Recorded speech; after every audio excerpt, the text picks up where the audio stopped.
batang ayaw matulog sa tamang oras. Gusto mo bang tabi tayong matulog? Pupuntahan kita dyan sa bahay nyo.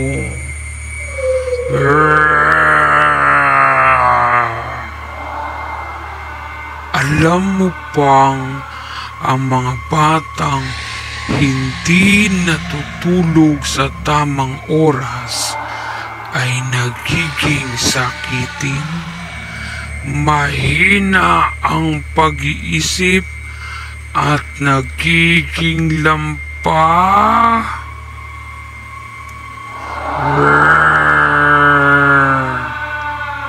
Gusto mo bang maging ganun na rin, bata?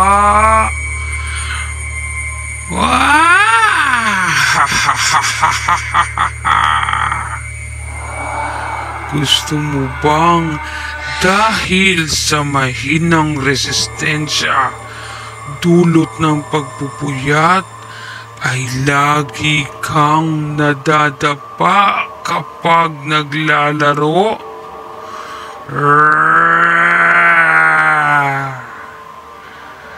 Kapag hindi ka pa rin natulog, ay pupunta na ako dyan at isasama ko pa ang aking mga kaibigang diwata at mga engkanto.